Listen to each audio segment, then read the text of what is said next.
اللهم صل على محمد وآل محمد. اللهم صل على محمد وآل محمد. أعوذ بالله السميع العليم من الشيطان الرجيم. بسم الله الرحمن الرحيم. الحمد لله رب العالمين، والصلاة والسلام على أشرف المرسلين نبينا محمد وعلى آله وصحبه وسلم. About my dear brothers and sisters in Islam, Tuesday and Saturday after Maghrib, we talk about the message for the youth in Qur'an. And we were talking about Prophet Mosa alayhi salam in some khatira, some lectures. And today is part 5 from this great story. And after Allah subhanahu wa ta'ala gave Musa alayhi salam his message and revealed to him that he is the messenger of Allah, chosen by Allah subhanahu wa ta'ala, Allah gave Musa a clear order. He said to him, اذهب إلى فرعون إنه طغى.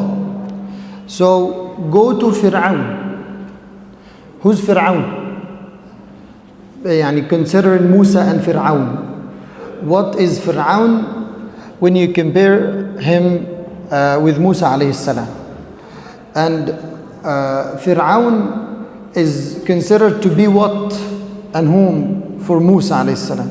Fir'aun is the first and greatest enemy of Musa, and he's looking for Musa to kill him. Why? Because Musa he talked to people that what is Fir'aun doing is wrong. What is Fir'aun doing is wrong. And he punched the guy, the Egyptian person, and he killed him without intention. He did not intend to kill him. So Fir'aun is looking for Musa to kill him and take revenge of what Musa did. So it's very complicated. However, first order Allah ordered Musa to do after receiving the revelation to go to Fir'aun, go to your enemy. This is unbelievable. Go to your enemy.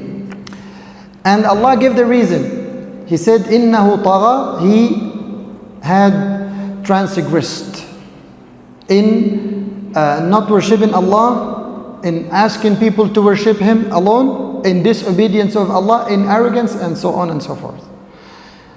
طيب, when you have this situation right now, I'm asking you, you have an enemy, you know for sure that he's looking for you to kill you, to hurt you, and I ask you to go to that enemy and talk to him and have a conversation. Are you going to do that?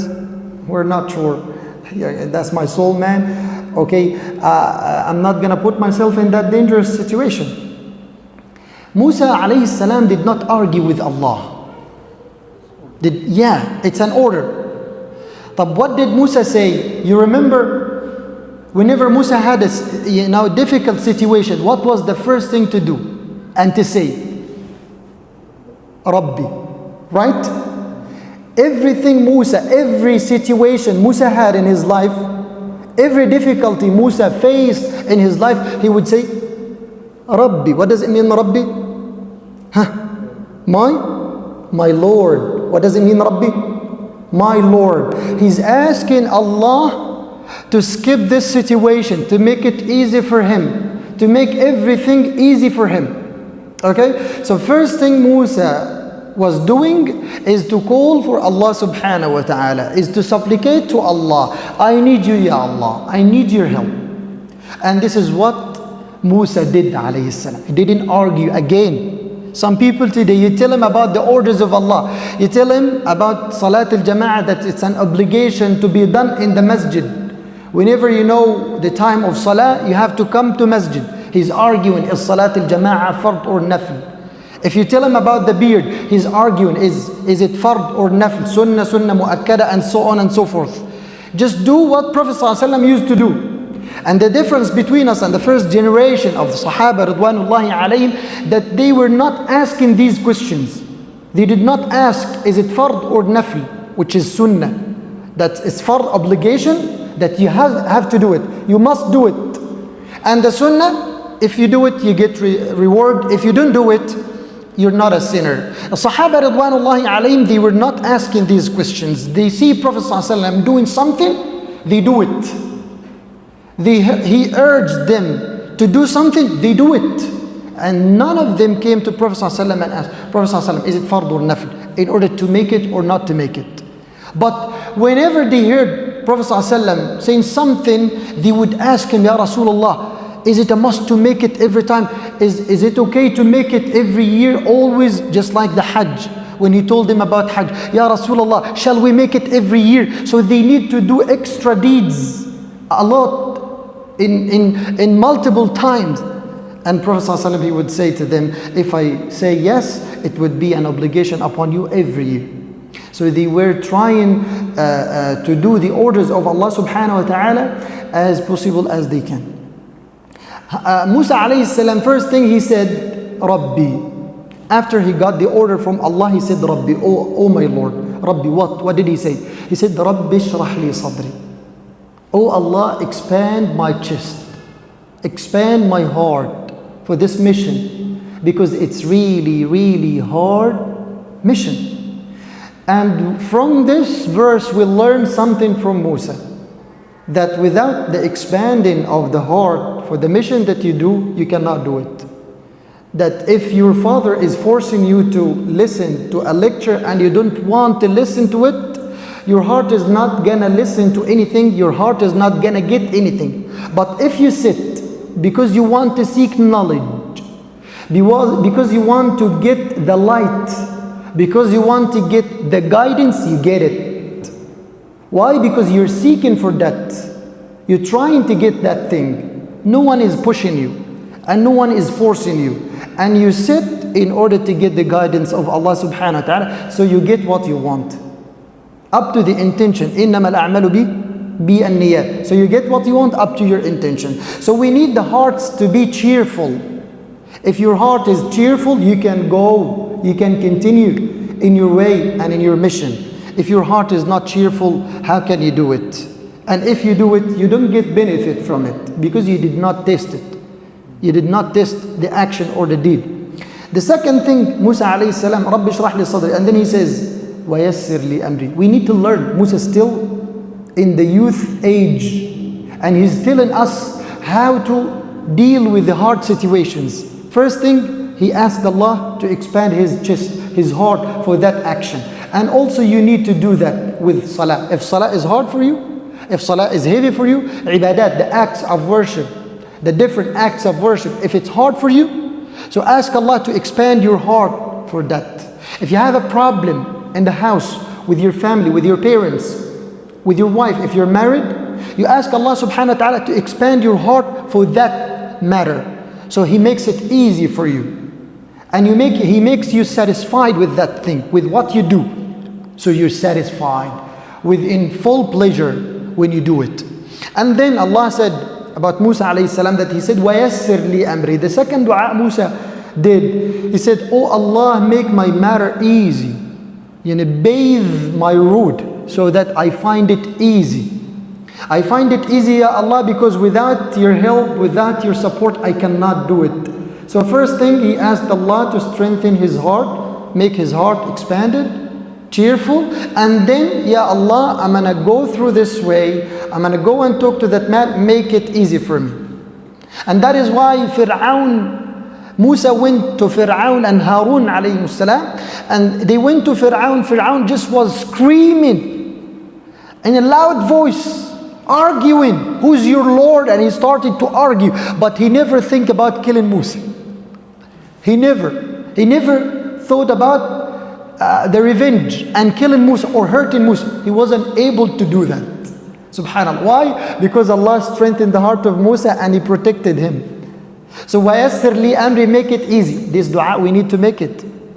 You come into exam, Allahumma Rabbi shrah li sadri wa yassir li amri. Whenever I go to exam, whenever I go to a test, I ask Allah this dua. Rabbi shrah li sadri wa yassir li amri.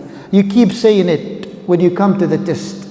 Even when you come to the driving test, whatever test you have it in life, whatever difficult situation you have it or you face it. رَبِّ اشْرَحْ لِي صَدْرِي وَيَسِّرْ لِي أَمْرِي. When you come to Qur'an reading with Shaykh, whatever, and you say رَبِّ اشْرَحْ لِي صَدْرِي وَيَسِّرْ لِي أَمْري. You come into adhan first time, you say رَبِّ اشْرَحْ لِي صَدْرِي وَيَسِّرْ لِي أَمْري. I have to do this dua before I make khutbah.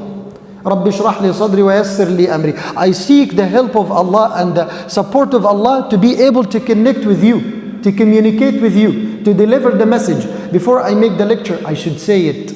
Before you make anything, رَبِّ اشْرَحْ لِي صَدْرِي وَيَسِّرْ لِي أَمْري. That you ask Allah the cheerfulness, and then you ask Him the ease, that it becomes easy for you. And then he said, وَيَسِّرْ لِي أَمْرِي وَاحْلُلْ عُقْدَةً مِّن لِسَانِي. You know, Ya Allah, remove the impediment from my tongue. Because Musa, when he was a kid, when he came to Fir'aun, they tried to test him to know if he is able to identify things or not, differentiate between things or not. So they give him like jamrah, the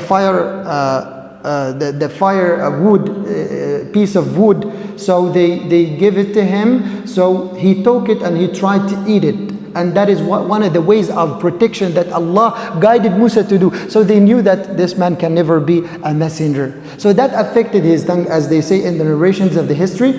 So he said, وَاحْلُلْ عُقْدَةً مِّن لِسَانِي. Untie that thing, untie my tongue, Ya Allah. Make it easy for me to deliver the message.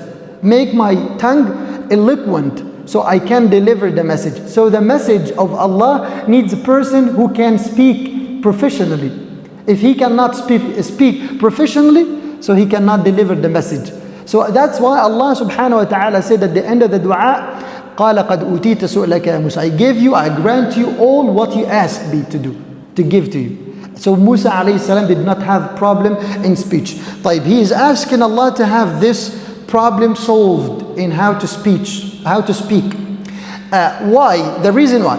He said, يَفْقَهُ قَوْلِي, so that they can understand what I say to them. So if I tell you something and you don't understand it, there is no benefit from this conversation. There is no benefit from this, gathering.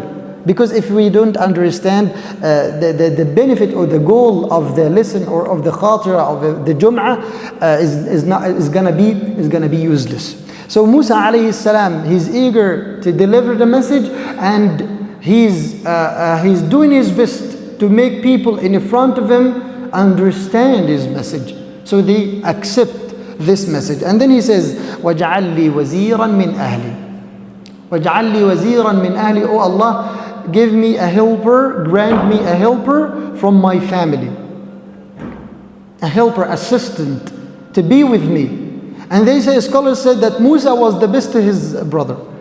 Why? Because Musa alayhi salam asked the prophethood for his brother.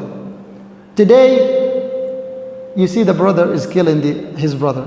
Wallahi, he's killing his brother. For what? For some money, for food, for shelter, for home. He's killing his brother. We see today the brothers in Islam, they kill each other. For what? For land? For authority? For what? For what reason we're doing this? That we misunderstand the message of Islam. So the brother is killing the brother. Musa alayhi salam is not doing that. Musa alayhi salam was the best to his brother. He asked Allah to give him the prophethood so he can help him. He can assist Musa alayhi salam. And he can support Musa alayhi salam. And we cannot live alone.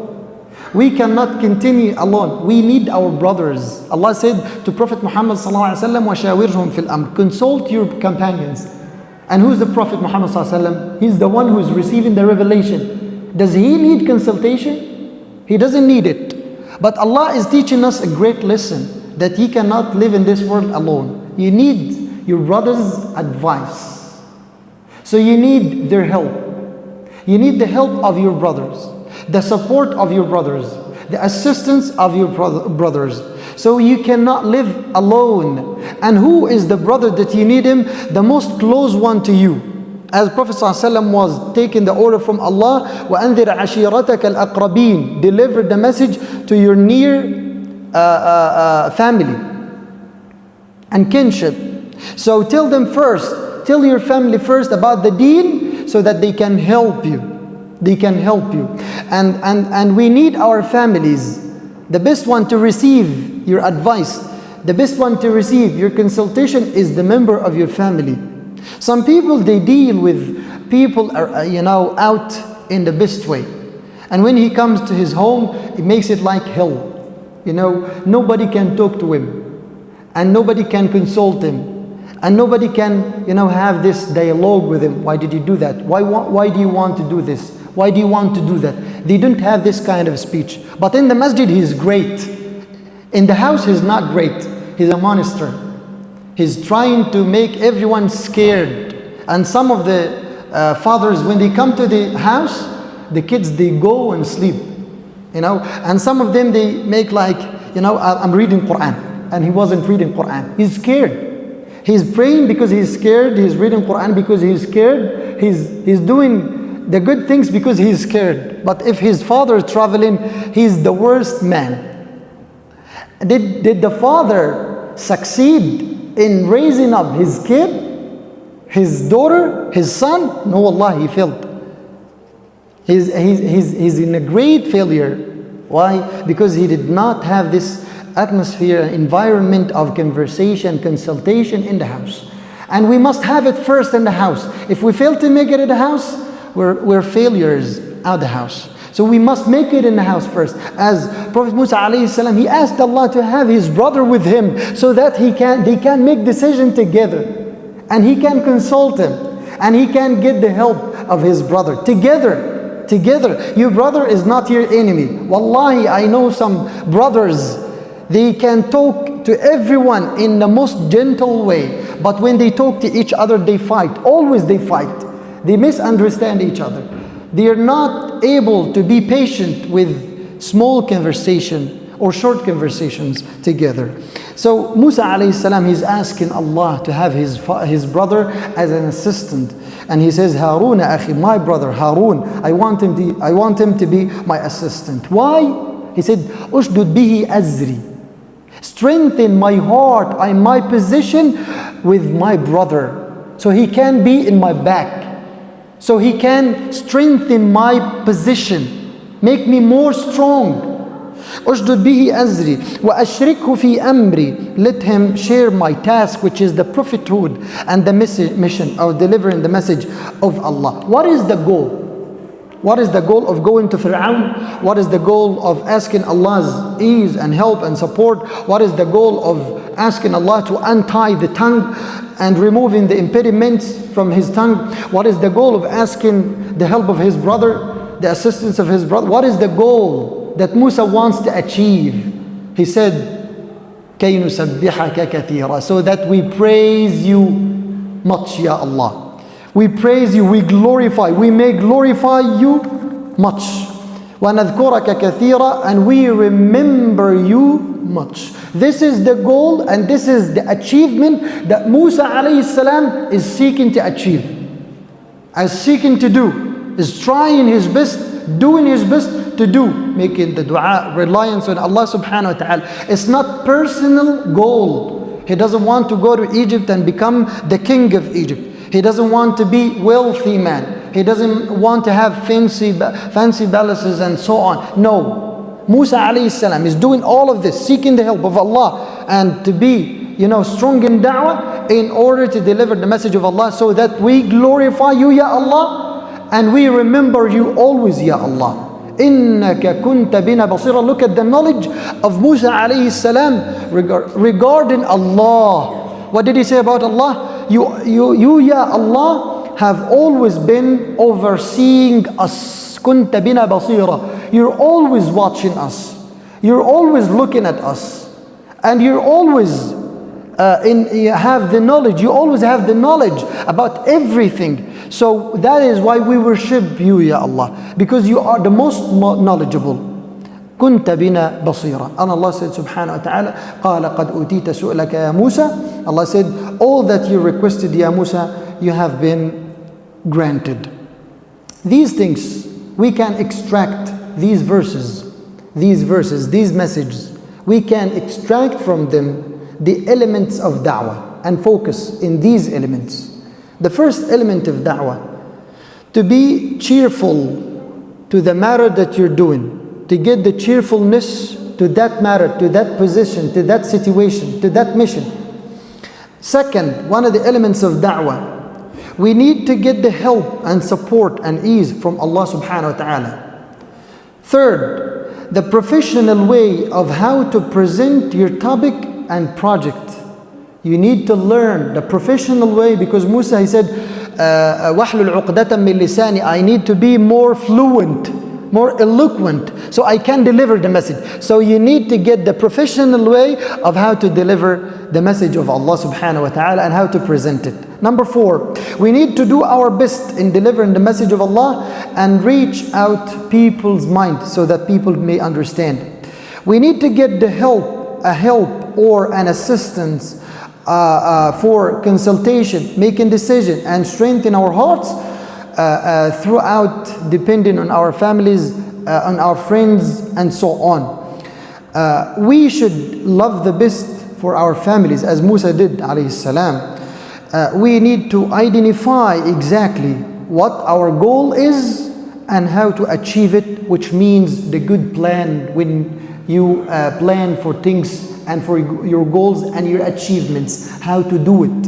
You have to have a plan. You have to get a plan. If you didn't get a plan, we fail. So we need to make a good plan in memorizing Al-Qur'an, a good plan in becoming a good person, in becoming a good husband, in becoming a good father, in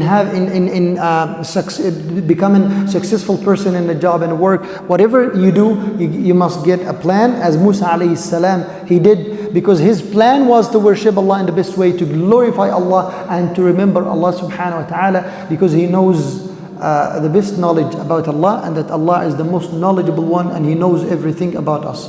We ask Allah subhanahu wa ta'ala to guide us to the right way. وَأَنْ يَشْرَحَ صُدُورَنَا. We make the dua that Prophet Musa alayhi salam used to say, ربنا اشرح صدورنا ويسر لنا أمورنا اللهم اشرح صدورنا ويسر لنا أمورنا اللهم هيئ لنا من أمورنا رشدا يا رب العالمين اللهم أعنا على ذكرك وشكرك وحسن عبادتك اللهم خذ بنا وصينا إليك أخذ الكرام عليك اللهم تب علينا لنتوب ربنا اغفر الذنوب اللهم أعنا على ذكرك وشكرك وحسن عبادتك اللهم أنجي إخواننا في فلسطين وعليك بأعداء الدين وأنجي إخواننا في السودان وفي لبنان وفي كل مكان واحقن دماء المسلمين في شتى بقاع الأرض يا منان وصل اللهم وبارك على نبينا محمد وعلى آله وصحبه وسلم والحمد لله رب العالمين وجزاكم الله خيرا. اللهم صل على محمد وآل محمد.